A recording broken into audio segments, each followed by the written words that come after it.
Auch permis Personen, die d'établissement. einen beruflichen Grund für die Einreise in die Schweiz De même que haben, les personnes qui können sont weiter en Suisse einreisen. pour des Das raisons gilt für professionnelles. Grenzgängerinnen und Grenzgänger, das gilt aber auch für C'est valable Warenlieferungen. pour les Möglich- frontaliers, mais également pour la livraison de marchandises. Also der reine Transit durch die Schweiz, eine Familie, die aus Frankreich zum Beispiel zurückkehren möchte, Beschränkungen in den Schengen-Raum diskutiert, die 30 Tage dauern sollen. Wir haben hier noch keine offizielle Kommunikation. Diese soll heute Abend erfolgen. Veranstalter der Fluggesellschaft und allenfalls auch mit Hilfe der eigenen Reiseversicherung die Rückreise organisieren. Reisende sind dabei gebeten, die lokale Gesetzgebung einzuhalten. Am letzten Freitag habe ich auch schon kurz den Asylbereich erwähnt. Gerne komme ich noch einmal darauf Comme zu vendredi sprechen. dernier, Madame Caputer parle maintenant de la question de l'asile. Im Zusammenhang mit dem Coronavirus stellen Asylsuchende keine besondere Gefahr dar und werden gleich behandelt wie alle anderen Personengruppen. Voilà, les demandeurs d'asile Für sont sie traités gilt comme daher tous eben, les autres groupes de personnes. Ils ne sont pas plus touchés que les autres par la question du in coronavirus. Italien, Deutschland, Frankreich oder Österreich stellen können. Damit befinden sie sich innerhalb der Schengen-Binnengrenzen und die Dublin-III-Verordnung sieht dies ausdrücklich so vor.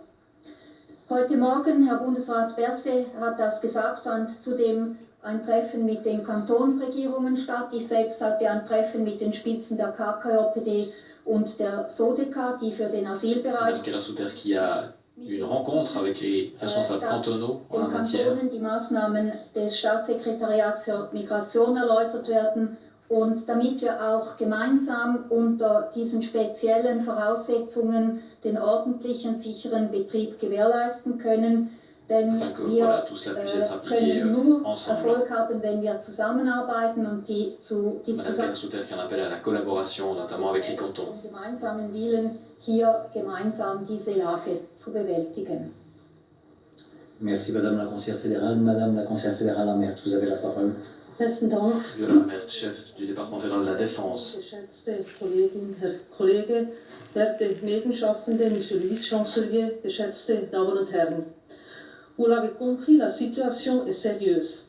C'est pourquoi le Conseil fédéral a décidé aujourd'hui que l'armée va accomplir un service d'appui avec un effectif pouvant compter jusqu'à 8000 militaires. L'armée apportera en premier lieu son appui aux installations hospitalières en venant par exemple en renfort du personnel soignant, en se chargeant du transport des patients ou en effectuant des tâches de logistique hospitalière. Le deuxième volet de l'engagement concerne les tâches logistiques. Les militaires peuvent se charger du transport des vivres lorsqu'ils ne peuvent plus être acheminés par les canaux civils. Le troisième domaine, c'est celui de la sécurité. Ici, les troupes peuvent soulager les corps de police en prenant en charge la protection des ambassades.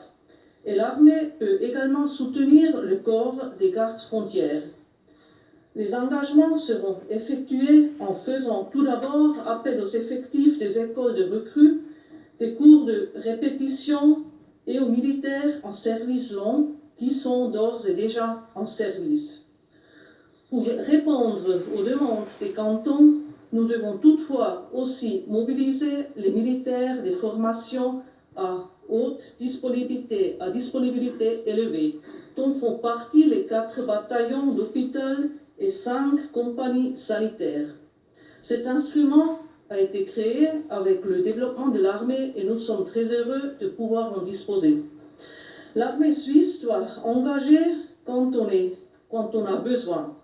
Nous en sommes arrivés maintenant et nous devons être présents pour faire notre service d'appui. Meine Damen und Herren, das Coronavirus hat uns in eine außerordentlich ernste Lage versetzt. Coronavirus Die nous amène Schweiz dans une muss uns situation zusammenstehen. extraordinaire. Wir werden die Situation gemeinsam meistern. Nous allons Dafür maîtriser cette müssen wir situation ensemble, dit Madame Amert. uns zur Verfügung stehen. Die zivilen Strukturen hat der erste Bereich, Évidemment, c'est die le Einsätze. système de santé qui aura la priorité. Die Einsätze umfassen die allgemeine Grund- und Behandlungspflege oder den Transport sowie die Überwachung von Patienten. Il s'agit d'assurer les soins de base ou alors le transport des patients, une nouvelle fois. Nicht einfach Fachleute aus dem zivilen in den militärischen Bereich. Die Spezialisten und Ärzte bleiben dem zivilen Gesundheitswesen erhalten. Denn rund 90% des Personals der Spitäler Actuellement au service, on parle des écoles de recrues notamment, ou des militaires en service lent. Dies wird aber nicht reichen. In gewissen Bereichen müssen wir ergänzend die Truppen aufbieten. Voilà, mais cela ne suffira pas. Dans certains domaines, il va falloir mobiliser des troupes. Mit hoher Bereitschaft auf. Dazu gehören alle 4 Spitalbataillone Et donc il s'agit évidemment de ces fameux bataillons d'hôpital qui sont au nombre de personnes âgées.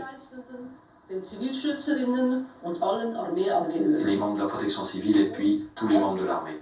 Im privaten Bereich die Hygienevorschriften, die so wichtig Et tous ceux qui, dans leur sphère privée, respectent les prescriptions, notamment en matière d'hygiène. Question avant d'ouvrir, je vous rappelle, comme la dernière fois, que comme il n'y aura pas d'interview bilatérale à l'issue de cette conférence de presse, profitez de poser toutes vos questions maintenant. Je prends une question à la fois, s'il vous plaît.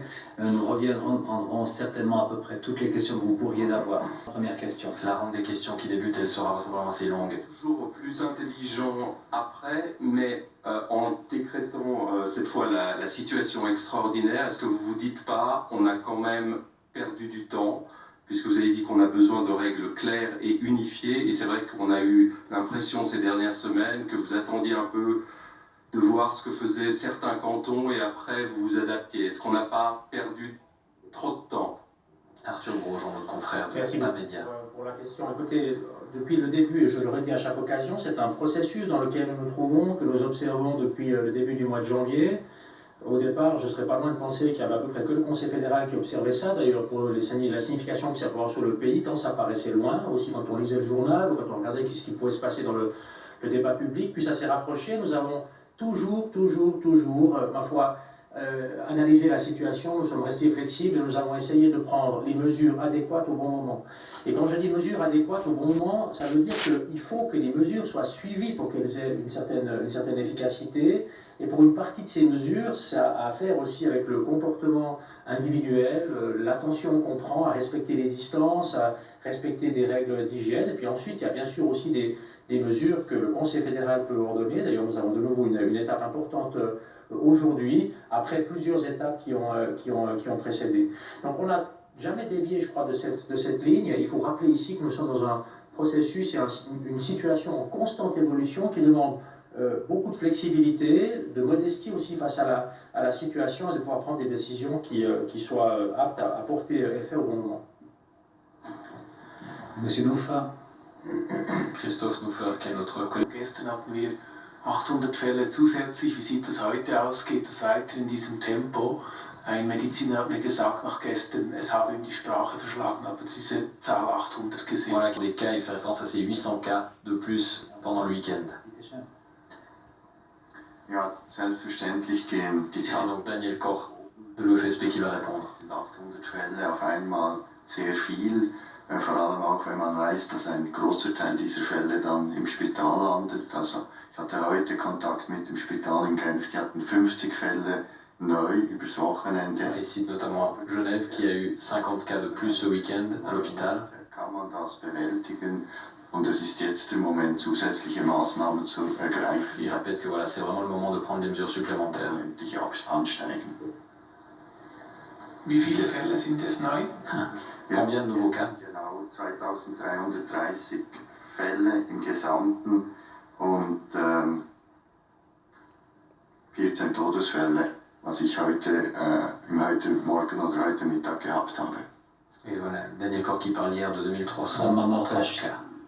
Peut-être une question à M. Berset. Est-ce que vous n'avez pas le sentiment que le message est un peu brouillé à partir du moment où chaque canton prend ses mesures? C'était le cas vendredi au niveau des écoles. Aujourd'hui, idem, on assiste à des cantons qui prennent des mesures en anticipant sur une possible décision au niveau fédéral. Voilà, je crois que ça fait partie de notre système politique et aussi du fédéralisme. Je crois qu'il était relativement clair après les jours passés. Le Conseil fédéral s'est réuni à parler à plusieurs reprises de cette situation. Nous avons pris des mesures vendredi, nous nous sommes vus dimanche. Ça s'est également su. Nous avions une séance également aujourd'hui. Je crois que ce qui est important aujourd'hui de voir, c'est que nous changeons de statut aujourd'hui. On appelle la situation extraordinaire. Cela donne une autre situation pour travailler aussi avec les cantons. Et je rappelle ici que les cantons sont très importants pour lutter contre la propagation du virus. Il faut rappeler aussi que dans la mesure où la Confédération maintenant, ou le Conseil fédéral, a pris des décisions dans toute une série de domaines, ces décisions s'appliquent à l'ensemble des cantons. Donc les cantons ne peuvent pas aller dans ces questions-là, ne peuvent pas déroger dans ces questions qui ont été réglées à ce que le Conseil fédéral a fixé. Je peux imaginer que pour certains cantons qui ont voulu anticiper ces décisions, ça peut encore avoir des conséquences, qu'on doit réadapter leur comportement. Le Conseil fédéral travaille en cherchant toujours les bonnes décisions au bon moment pour le pays. Donc, on observe évidemment ce qui se passe dans les cantons, mais ce qui domine notre activité, ça n'est pas ça. Ce qui domine notre activité, ce ne sont pas non plus les critiques dans un sens ou dans l'autre. Ce qui domine notre activité, c'est qu'est-ce qu'on peut faire sur le plan fédéral, avec la base légale que nous avons de la loi sur les épidémies, pour traverser au mieux cette situation que nous connaissons avec le coronavirus. C'est ce qui nous guide depuis le mois de janvier, et nous n'avons pas dévié de cette ligne-là. Madame Imbode. Ich habe eine Frage zu der Versorgungssicherheit, und zwar die EU hat gestern eine Verordnung erlassen, wo es darum geht, dass die einzelnen Mitgliedsländer die Ausfuhr von Schutzmaterial, also eben Masken, Handschuhe und so weiter für die Spitäler,